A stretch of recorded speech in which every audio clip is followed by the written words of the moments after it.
Pardon the interruption, I'm Chris Gehrz. Sam, what do you think of the new Kanye record? What?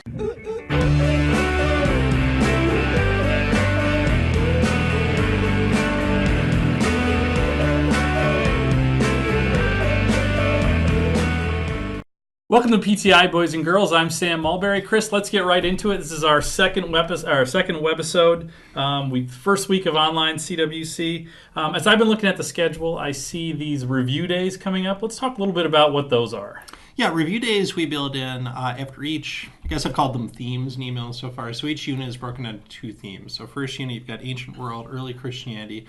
So we'll give you like 2 or 3 days of film museum assignment. And then we thought we'd build in a day partly to pause, right? And not to have work built in. Even this webisode is optional. I think it'll be helpful, but it's a way to kind of step back then and think not just about completing assignment, but probably taking out that study guide if you haven't already and thinking, okay, where have I encountered these terms? How are these fitting together? Looking at those essay themes, maybe reviewing some readings you skipped over earlier.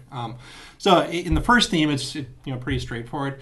But the second review day, you're getting a little closer to the test itself, and you have to review 2 themes worth of material. But we thought it would slow down the pace a little bit, especially in the first unit. Well, I think it's a good reminder to pay attention to the study guide, because I think it's easy enough to just go through and say, what's the assignment for that given day? But to take that moment, like you said, pull that out, look at the vocabulary especially, and some of the themes that are going to build into essay questions. Yeah, I mean, you probably have noticed already because you're doing the museum worksheet for the Ancient World. We built a little bit of that into assignments. We'll probably always have mastery vocab as part of that. But, I think it'll take a little learning that a lot of that vocab will show up in places. You kind of have to be familiar with it. You might not even notice it, but then you're reviewing it and you're like, oh, that's right, they did talk about the Maccabean Revolt here, or this, a recognition term that you didn't have to write about. Right, and what you'll notice is that, like you said, they're coming up sometimes little small pieces, multiple places, so pay attention, go back. That's one of the nice things about the museums. You can go back and revisit things, listen to things again. I know a lot of the mastery terms are really spread throughout, which makes them seem both more important, but at the same time, when they're kind of ubiquitous, it's hard to know. So really pay close attention to those things. And I think review day is a great day to do this. I think a better discipline is to always have the study guide. If this were a face-to-face course, I would say early in the semester in lecture, you should probably have your study guide out, write those terms at the top of your notes, have that essay question in mind, because as you're watching the film or as you're visiting the museum, you kind of something will come up that you're not expecting, and all of a sudden that's really useful for preparing for the test.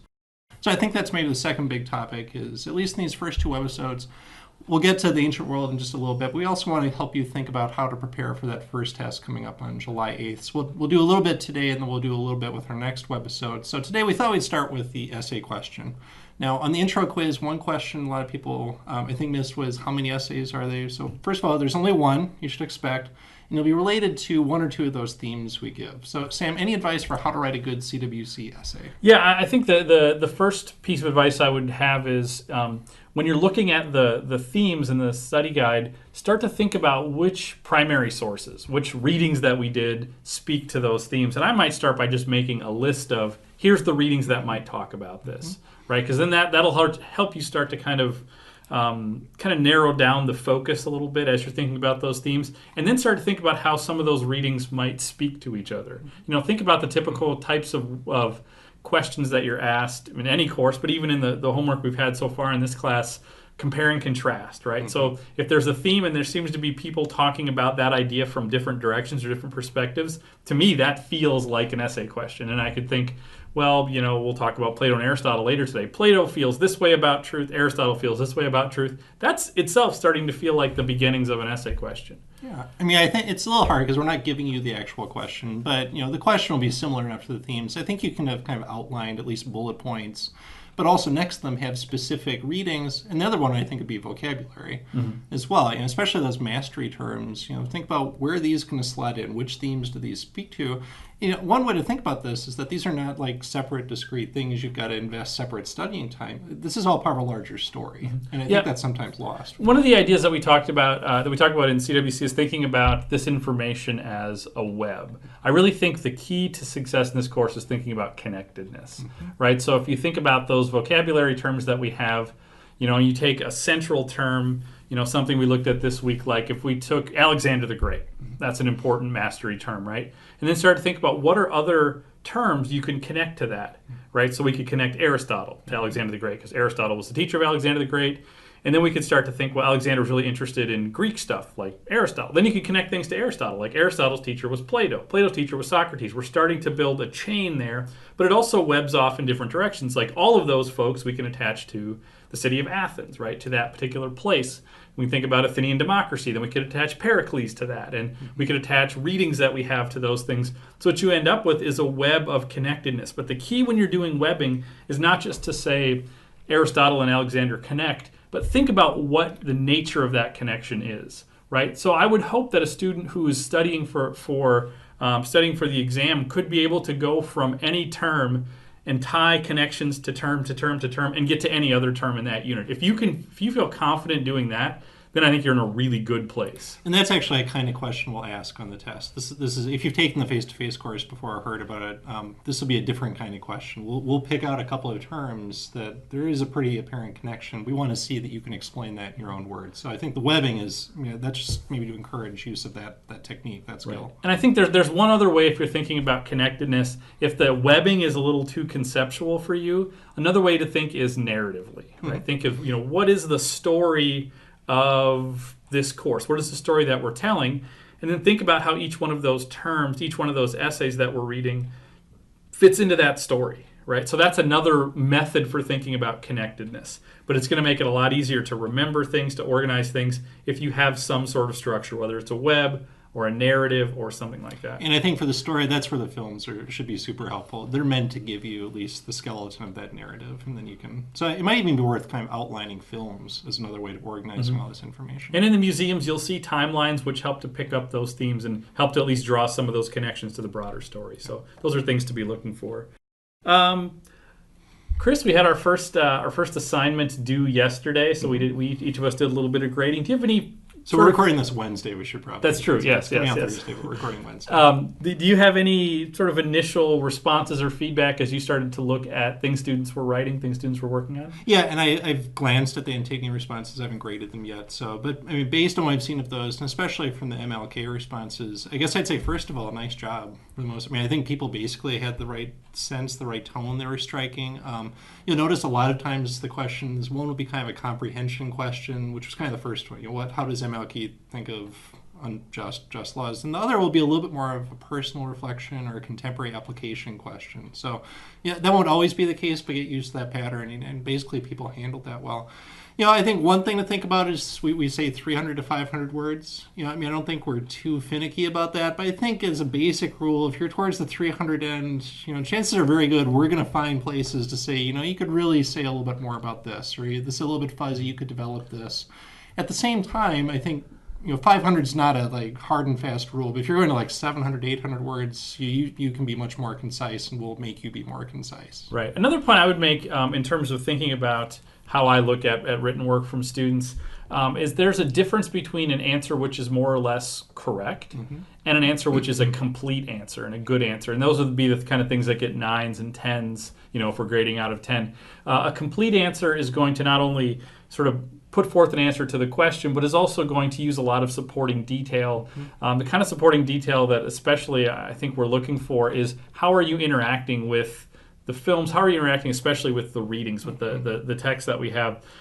One rule of thumb is if you're talking about if we're talking about a person that we've read from, so if you're talking about a character in the play Antigone, or you're talking about King, or you're talking about Plato or Aristotle, if you're talking about their ideas, try to use their words, their writing, to talk about their ideas. That doesn't mean big block quotes, but whenever you can use a quote from the reading, that's going to help a lot. And it's going to help you construct an essay. It's going to help you think about, how can I talk about Plato in Plato's terms, in Plato's words? Things like that can be really helpful to moving from an answer which is just correct to an answer that it's complete. Yeah, and I guess I would say, and this is especially to my students since I grade those, I'm especially looking for interaction with the films. I mean, I think it's easy enough to sit down with the reading and pull a quote out, and I think that's really good. It's a good skill.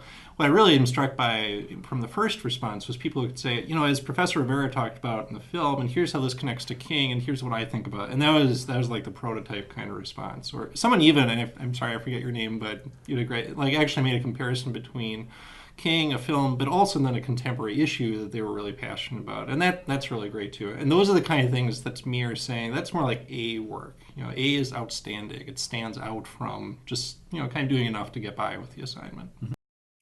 Sam, a key theme that students have probably noticed with both the King reading and Antigone is this question of what is a just law, what's an unjust law. Why is this such an important issue that we start with? There are lots of reasons we pick the King reading to start, that we pick Antigone, but why is this a key theme for CWC, or how is it going to show up as we go through? Well, it's definitely something that's going to come back again and again throughout the course. It's going to be a question that Christians struggle with. I think it's a question sort of at the core of thinking about Christians and culture type issues, because Christians have sort of different sets of standards, right? We have a legal standard. We live in a society. We have we have a set of laws that we live under. But then as we see both King and Antigone running into people who also have a separate moral standard, or potentially separate moral standard, that they feel like they're supposed to live their life by. I think this gets to that first big CWC question of who am I and who should I be? If you have that standard coming from, in King's case, coming from God, and Antigone's case coming from the gods, right? You say, well, I'm supposed to live to that standard, but what happens when that comes into conflict with social expectations, cultural expectations, and especially cultural legal expectations? I think that's a big question, right? Yeah. I think another thing to think about here is, we might have even said in the first film, in that who am I, who should I be question, there's kind of this, for most Christians, there's an implied understanding those are not the same thing. That who you are supposed to be is quite different, perhaps because of something we call sin, or that we're not the way we were meant to be.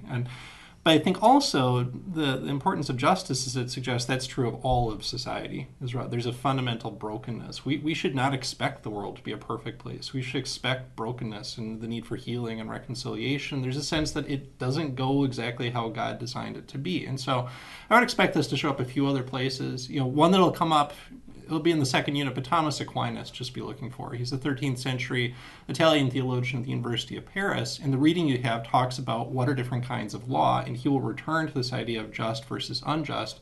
And actually, it may even remind you of King, because King quotes Thomas Aquinas' definition of just versus unjust law. So it's really a thread that runs through the entire course. Well, I also think, when we think of justice on a grand scale, like this is an aspect of God. Yeah. God is just. Yeah. So to sort of philosophically contemplate, well, what is justice? That's what you're thinking about as a Christian is an aspect of how do we understand who God is. God is justice, and we look into the world and we don't necessarily always see that. We don't necessarily see justice, and how do we reconcile those things? But if we're made in the image of God, then it should also be an aspect of the human experience and your own personality. Right, absolutely. Chris, another thing that we've looked at this week, sort of touching on this question of justice, is the play Antigone. And I think it's always interesting because it's impossible for us to not read this with 21st century eyes, right? We definitely, I think, as a people, read this play in a certain way, and that certain way may be very different than how 5th century BC Athenian would view this play, right? And that's when the play was written. How would somebody at the time that this play was produced, how would they understand this play? How would they see it? I think it's hard to know, right? The first thing to say that I don't know if we point out at first, Sophocles is really popular. I think he wins, this is part of a dramatic festival that happens every year, and I think he wins it something like 24 times. He's by far the most popular dramatic playwright in Athens. So I guess you start with that, is he is writing things that to some extent are crowd-pleasing, and that by itself So one thing, Athenians would have seen this, yes, right? This is the big blockbuster of the summer. This would have been, it happens kind of around the beginning of spring. There's actually a festival to celebrate the beginning of spring. There's sort of like when the Iron Man movies usually come out. Very similar, in fact. Right. I think actually Creon's original name was Tony Stark, and they changed it. It's odd. I think you'd be conflicted. On the one hand, you might say, yeah, but Thebes has a king. And this is the problem. It's a monarchy. And this is what happens when you invest too much power in one man's hands instead of listening to the voices of the people. And you hear that in the Creon and his son Haemon. Haemon says, you should be more attentive. There are whispers in the streets that you're not behaving justly and you're too arrogant. So I guess if you're an Athenian, you'd say, if only it were a democracy, we wouldn't have had this problem. But the other problem, and you might even sympathize with the idea of, well, the laws of the gods are higher than the law of any single man, right? The problem is that all this is coming from a woman. And if you hopefully have caught in one exhibit in the museum, we talk about women in Athenian society, and we might point out that women are not supposed to be heard. And they're not even supposed to be out of the house. We give that floor plan. And so My guess is Sophocles is messing with the Athenians a little bit. He's got this grand kind of moral questing going on, but the truth teller is this woman who is speaking out of place, and that even comes through in the play. How dare you as a woman be saying these things? And I think we have the opening scene with Ismene, and Ismene, her sister, says it's not our place as women to be saying these things. So I would guess, if you're an Athenian man, especially sitting there, you're thinking, yeah, that's right, but I wish it wasn't this woman saying these things. Well, I think at the same time, if you think about the Crito reading that we did or are doing, I'm never sure where we're at in the timeline of the course. It would have been in the museum, right? Yep. That Plato has Socrates in that writing sort of contemplating what is his relationship to the state. And you got to remember, at that point, the state is about to execute Socrates for being Socrates, right? And Socrates finds himself really articulating points which are far more like Creon's in terms of Creon in his best moments is saying things like, the state is this thing that keeps us afloat. It's the thing that mediates our relationships. It really defines a lot of who we are. If we get back to that, who am I and who should I be? For an Athenian, it's a citizen of the polis, right? So there's lots of what Creon is saying, especially early in the play, that I think would speak to sort of what the Athenians think is most important. And there's definitely, this is where that sort of 21st century eyes come in, like, we love stories about the individual standing up, but that's not really the typical Greek value. Right. I mean, almost if you take anything away from the ancient world before we get to Christianity, it's the idea that the group matters more than the individual. And what's cool about Antigone is that you've got a couple of different groups making claims on Antigone. You've got the state, you've got the polis, but you also have the family whose honor she has protected in a society where honor and shame are really important qualities in ways that we don't usually think about. Yeah, I mean, one other thought on Antigone, I think, is a way to think about this. Someone who used to teach the course many years ago, a professor named David Williams, would always lecture on Antigone, and we know this as a Greek tragedy, and I think, again, we think of the word tragedy as everybody dies at the end. And in fact, everybody dies. I don't want to spoil it, but you should have already read it. Everyone dies at the end of Antigone, basically. And he would say that that's really a misunderstanding of tragedy. What tragedy has to do with is people stuck in between. People stuck in between values, right? So yes, we value the state. Yes, we value family and the gods. And both. So he would say the tragic figure isn't Creon. The tragic figure isn't Antigone, but it's both of them, right? They're both stuck in between, and they basically go beyond moderation, right? Which is another huge value for Greeks, right? That they have immoderate positions. Creon puts his flag in the ground in terms of the polis and sort of neglects the gods and the family responsibility. Antigone puts her flag in the ground in terms of the gods and the family and neglects some of the legitimate things that Creon is saying about the polis. So the tragedy is that they can't hear each other and they can't find a moderate position. Right, and I think that's, if there's one other big value to take away from the ancient world, it's the idea of moderation. When you went to to visit the Oracle of Delphi in Greece, there were two things that you would read as you would go in. First was know thyself, and the other was in all things moderation. Right, that is this enormous value, and you can see Antigone is about this is what happens when people are immoderate. All right, for our second segment, we're going to reprise Heads on Sticks. You see some of the heads from the first webisode. By popular demand, I think? I think so. I couldn't keep up with the flood of email asking for more Heads on Sticks. Today's going to be a little bit different. I think we'll do this from time to time. We're only going to have two heads. They're going to stay the same. And we're going to have a kind of debate, I think. I've tentatively called this Face Off, partly in honor of the John Woo movie with John Travolta from the 1990s. And Nicolas Cage, let's not forget. But I think, if nothing else, our experience of teaching the first unit in CWC is that Plato and Aristotle are not easy to understand, right? And so I thought to dive a little bit more deeply in, we should probably invite Plato and Aristotle onto the CWC webisode set and have it out on a few of these really important issues from their time, but also from ours, I think. That's right.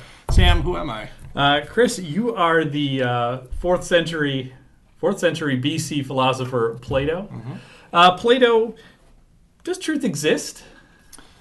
Well, Sam, first of all, thanks for having me here. I've got to say, I heard Minnesota is cold, but it is stiflingly hot and humid outside. I love this thing called air conditioning that you've invented. It's very Mediterranean, kind of right up your alley. Is that an olive tree out the window that I see? Does truth actually exist? Well, here let me defer to my famous teacher, Socrates. As you may know, that Socrates was just one of many teachers in Athens, and he was opposed by this group called the Sophists, who chiefly were concerned with teaching young Athenians to be persuasive speakers. And their kind of cynical idea was truth is whatever you can convince someone to believe. And they had no sense there was an objective, absolute truth out there. It doesn't really exist. It's simply, can you trick or finagle someone into thinking you are correct about something? And Socrates, he's humble about it. He doesn't think that he has monopoly on truth, but he does have the sense truth exists. Otherwise, what's the point of the Socratic method? Why do you keep asking these questions? Well, it can be found. If you just kind of peel back the layers, if you dig hard enough, if you work hard enough, you will get a glimpse of truth. So I will say, yes, truth does exist. All right, Chris, who am I? I think you might be my student Aristotle. I am. Well, I didn't see that coming at all. So, Aristotle, does truth exist? I will agree with my teacher Plato to an extent. Okay. And I think we'll discuss that extent in a moment here. So if truth does exist, Plato, how does it exist? Well, how thank do we you come for to know deferring it? to me, student Aristotle. I would say truth is to be found in what I'm going to call the ideas or the forms or sometimes just the ideal forms. There is absolutely truth. There is justice. There is love. There is the good. And it exists, but it's not to be found in this world. It exists in a heavenly realm that is beyond the physical. Christians might think of it as the creation. You cannot necessarily see it or hear it or touch it.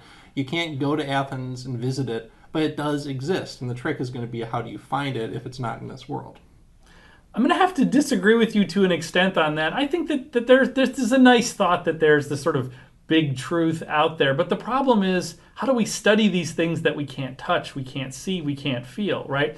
When we look at the world around us, that's the stuff we have access to, right? So we can, if we want to know about the things of this world, if we want to know about truth, the truth about the world around us, we should study the world around us. I will agree with you that this sort of idea of form exists, right? That these ideal forms that you talk about, but you keep looking away from the world to try to find the forms that create this world.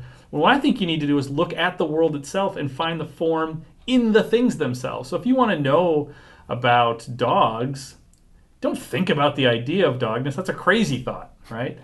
What you want to do is you want to study dogs, right? Take a look at them, understand how they work, right? And then you'll know what it is that they have in common, what do they share. And then we'll start to get some truths about that. And if we can do that with dogs, we can probably do that with bigger, more important things like governments and people and things like that. Okay, but tell me, Aristotle, where do I find justice in this world? Where do I see the perfect, you have no question that is justice, and it truly exists. And it's not in any extent a figment of your imagination, but it is true, and it really exists. Where do we find that in this? I mean, do we look at a legal system? Is that justice? I think do we look at a legal code? Do we look at someone's book? I think we could look at lots of those things, right? What we want to do is we want to look at how justice in the world is exercised, right? It may not be perfect forms of justice, but that gives us a reference point to think about those things, to look at those things. So when I wrote my very famous book, The Politics, what I did is I spent time looking at different city-states, right? I went from polis to polis to learn about sort of what does government look like for different people? How do they shape it? How do they practice it? Right? What does it look like in practice? And from there, I could start to draw some conclusions, not just about government, but what good government looks like and what just government looks like. If you're not willing to do that, how are you ever going to come to an answer? Because we're given the gift of reason. We're given the ability to contemplate, to imagine, to analyze, and we can do this without the use of the senses. To some extent, we can retreat into our mind. And if we work hard enough, we can actually arrive at something like justice. If you read my book, The Republic, you would find something like an ideal society. And that is not Athens. And that is not Rome or Corinth or Sparta or any of those. Those are all flawed kind of shadows of the reality. If you've read my famous allegory of the cave in The Republic, you would know that this world is really shrouded in darkness. We see flickers of light, and so you get glimpses of what's real. I mean, I think that's what you're seeing when you visit all those polis and see those different cities. You see aspects of justice, but you don't truly see it. But you can leave the cave by philosophy, by mathematics, through music. You can find things that are eternally true, and it's blinding. I say that it's like coming into the sun for the first time, and it's almost painful, but then you realize, no, this actually is true. And then you have to go back and educate the other people. And that is why philosophers are kings in my republic. It seems a little bit self-serving, but I'm on board with the whole philosopher king thing. That's a good way to go. Now, student, let me ask you a question. What is the good life? Well, I think if we want to understand what the good life is, we have to think about a really important, I was going to say an important Greek term, but since I'm Greek, it's just an important term. And it's not a barbarian term. That's right. The term is telos, right? That I believe that everything has a purpose, right? Has an end, and we know when something's good when it's achieving that end or that purpose, right? So if we look at, for example, a knife, right? We wouldn't use the word good for a knife in the same way we'd use the word good for a person, right? Because what does a good knife do, Plato? I don't really know. I'm just a philosopher. Do knives cut things? Exactly, right? So we know a good knife by how well it fulfills its function. Its function is to cut, right? So goodness for a knife is cutting, right? But goodness for a person is not that it can cut. That doesn't make sense. So we need to think about what is the telos, what is the end of a person, right? And I would say that end is virtue, right? So what the good life is learning to live a life of virtue. And how are you going to do that? You're going to do that you're going to become virtuous by practice, by habituation, by practicing being virtuous, right? And I would argue that the way that you know what virtue is it's avoiding extremes, right? Virtue is found in the mean between extremes. I have this idea, I'm thinking of calling it the golden mean. Or the doctrine of the mean, maybe? That works as well, okay. Right? Doctrine of the mean, golden mean, whatever you want to call it, right? That if we take anything that we can do, anything that we can practice, what we want to find is the moderate position. So let's say you're about to go into a fight, right? Someone's sort of kind of goading you on to fight them, right? You consider that situation, right? What you want to do is you want to act courageously, but you need to know what courage is. If I'm going to rush into every fight against every person, that's a bad thing, right? Because there are plenty of people who are going to easily defeat me, who are much bigger, much stronger, much more powerful than me, right? That sounds like cowardice. Well, it's foolhardy to rush in, right? But at the same time, if I run away from every challenge, that would be cowardice. What I need to do is find what courage is. And courage is the mean between those extremes, right? It's realizing when is it that I need to put myself forward? When is it that I need to act? And when is it that I need to not? Right? So finding that mean position between extremes, that's where virtue lies. So I know what virtue is, then I become a virtuous person by practicing that virtue, by living it out. Well, I kind of like what you have to say, and I want to pick up one thing you talked about, which is the importance of balance. And I think this fits with the idea of moderation, which is such an important virtue for us Greeks.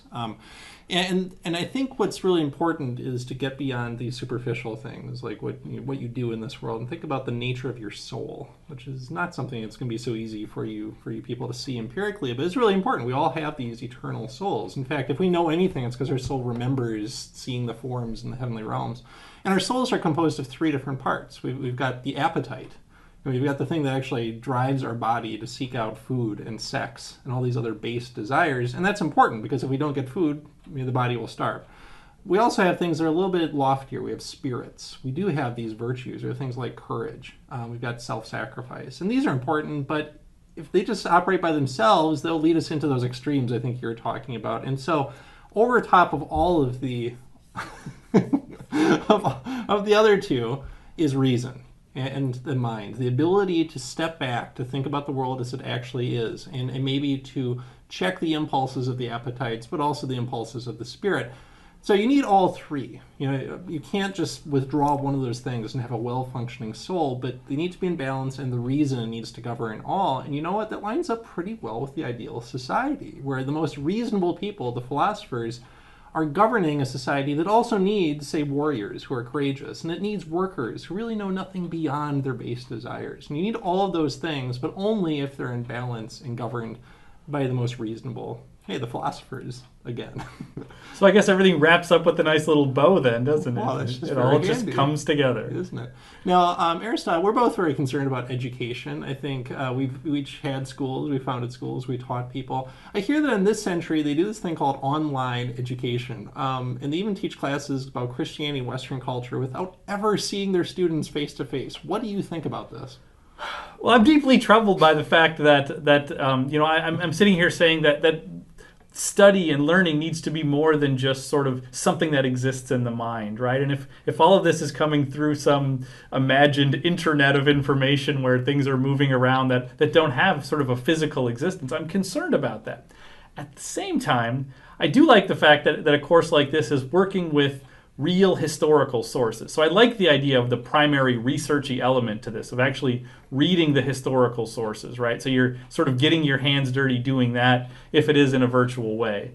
The other thing I like about it is that I'm famous for liking to walk around when I teach and move around, hence the term pedagogy comes from Aristotelian teaching, where he and his students would sort of walk around and do things. So I like the idea that that you could be watching this on some mobile device or some, or even on a laptop computer, so you could take this anywhere. So I love the peripatetic nature of this type of study. Wow, that was a fancy English word that I've not learned yet. That was peripatetic. Okay. Well, I'm trying to win students over to the Lyceum over your academy. Okay. So. Well, we're going to give a better discount rate, I think, and our football team is tops. I'm conflicted as well, and surprisingly, we maybe hear mirror opposites on one idea, which is I think it's great. You don't need a body.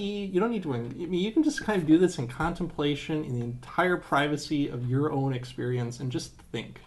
And you can reflect on all these big questions. What's a law? What's a just law? What's an unjust law? And I think that's a really important thing to do that maybe this society doesn't tend to do too well.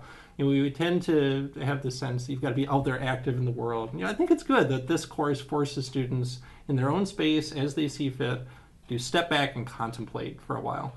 At the same time, I also feel like my own experience was so bound up with these relationships where it wasn't just that Socrates was my teacher, you were my student, but we actually knew each other and we had friendship. I heard this person, David Williams, actually speak a couple weeks ago about the importance of friendship in education. And so I guess I'm a little worried about the idea that teachers and students wouldn't really meet face to face. So I'd hope that at some point they'd have a party in the fall or something like that, because I think that is an important part that maybe is being lost a little bit by teaching it online. That sounds vaguely like an invite. Evite, you mean? Oh, there you go. Okay. Well, it was really nice talking to you again, Aristotle. You as well.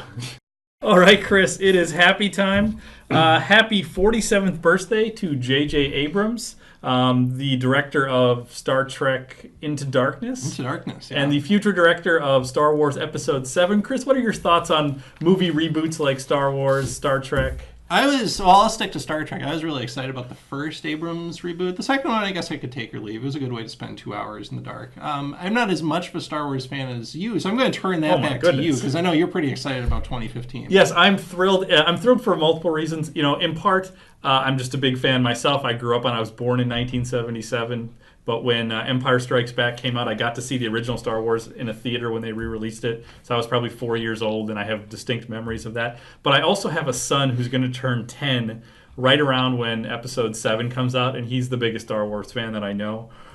So I'm just excited to go to a Star Wars movie with him. I also, this is maybe an unpopular opinion, I think the people who hated the prequels need to remember that episodes 4 through 6 are not Shakespeare, right? There's a lot of flaws in those movies as well. I'm just excited to sort of see this world expand. I'm excited to see J.J. Abrams' take on it, and the idea that the expanded universe might bring in lots of different directors who were fans of the original movie. So I'm really excited about that. At the same time, I'm excited that George Lucas is not directing. Yes. Because I did not think highly of 1, 2, 3, or 4, but 5, well, not 6, but 5 was actually a really good movie. So 1 for 6 is his batting average. I'll get you. Although I will recommend go back and watch Episode 1, the re-release with the bad CGI things added in. It's some of the worst CGI of all time.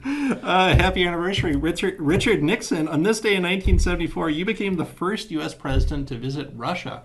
I just taught a Cold War class, and we talked a lot about Nixon going to China, but I think it's actually forgotten that later that year he actually went to Moscow, which is the first time U.S. president had done that. I have no joke here at all. I was going to say, I have no comment Let's either. Move on quickly. So move on. Happy trails to Joseph Smith, founder of the LDS, the Latter-day Saints.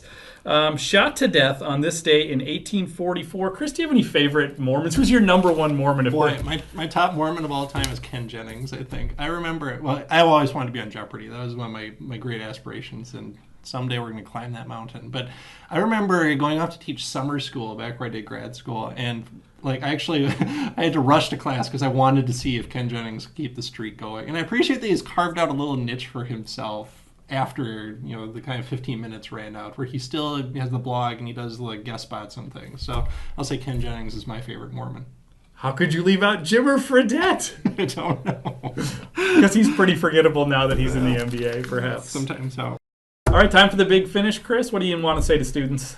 Just please send us email. I hope hopefully the first week has gone pretty smoothly. I think basically I haven't heard a lot of technical problems so far. People are getting assignments done on time. That's great. Please do take pay some attention to the study guide if you haven't really looked at that too closely. Think about that first test because it's a ways off, but it'll be here sooner than you think.